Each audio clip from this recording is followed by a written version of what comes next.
So this is my 2 o'clock hour, 2 p.m. hour to sit and watch the traffic. Um, I need to warm up because I don't have enough clothes. So I'm sitting under the sun right there. I can see it, but I don't see it on the camera right now. The front. I'll have to watch the replay to see if I can see the sun.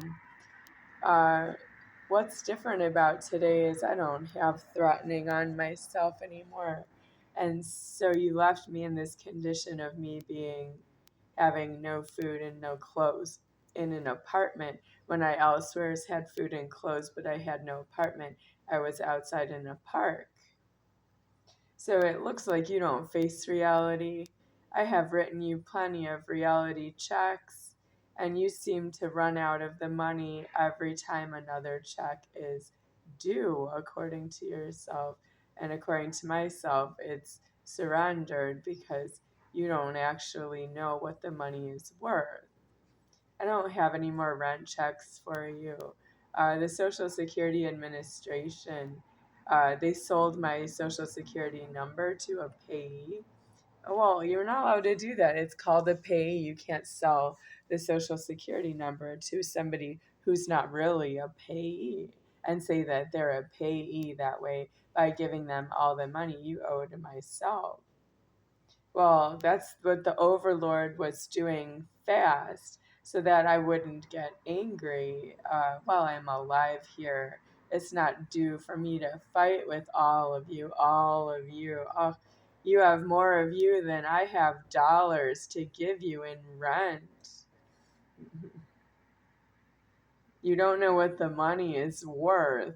I just want myself deceased out of the door locking. Achshav. And you don't get deceased by what you're doing to me. You don't die that way either. You're not deceased to myself, you're not deceased to each other, and you don't die the wrong way either. You live forever in this sick eating disorder. You are shopping in public with money that's mine to myself. If you don't have it, yeah, I wouldn't buy so much. I would have money frozen just for my own death. I don't have any money frozen in the bank. Nope, and I look like this. I don't have full height anymore, and I'm overweight, and I'm cold because I don't have enough clothes to wear. I can wear this robe, but it's not enough. I don't have anything on under the robe. I don't want to live this way anymore.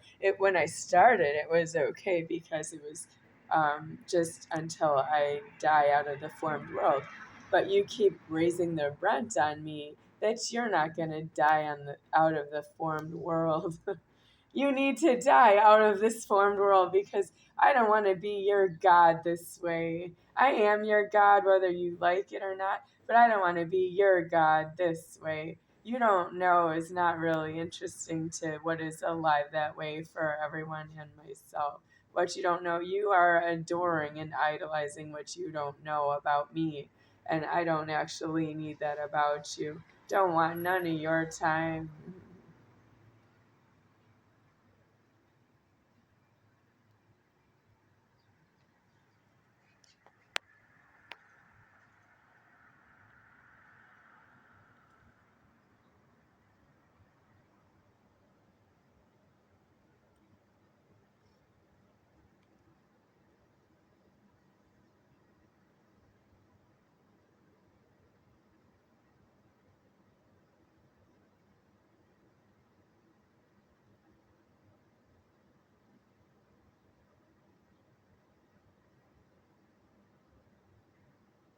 I had a dream about an hour ago, within the past hour. The dream was uh, Geri, the landlord, uh, was uh, telling me to meet her in the parking lot. And I went out to the parking lot to meet her. And there was an ambulance in the parking lot, and my overlord put myself in the ambulance, and I don't have any keys that way. Jerry has the keys that way, and she's going to let me into this empty apartment. It's not in order. I'm already in the empty apartment. She told me to go to the parking lot, and there was an ambulance there. I had to get in the ambulance in the dream. And I woke up out of the ambulance. That was the only way out of Jerry calling me out to anywhere. It's the only way. If she tells me to step out of the apartment and go anywhere outside of the fence, I don't have a way back in here, is what the dream is saying about the ambulance would be the last call, I guess, of somebody who would help me with that. Jerry told me to get out of the apartment. And she's the landlord who's been collecting rent from Charles Toe. And I'm not paying her any rent because I'm not the payee. We're past that. You stole the money with the payee problem. You have to go to Social Security Administration and tell them that it's not my money to myself is now your money, not Charles Toe's money anymore. And you have to tell them that you think Charles Toe is not here because Social Security Administration is not here. They don't know where he is either. When you say somebody died, you don't actually have an alibi. You said somebody died, you don't have an alibi. You're in public and you don't know who's alive, you don't know who died.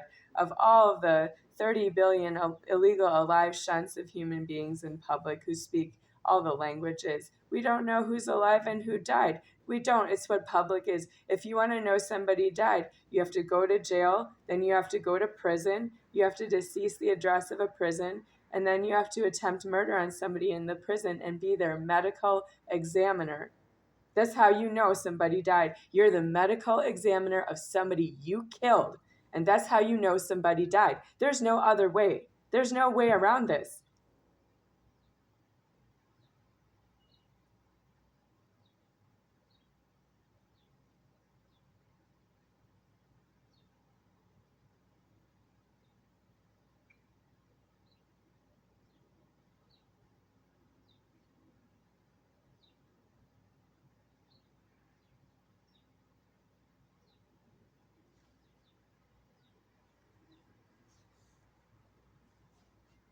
That means if you think somebody died, take your think head to jail and stay there.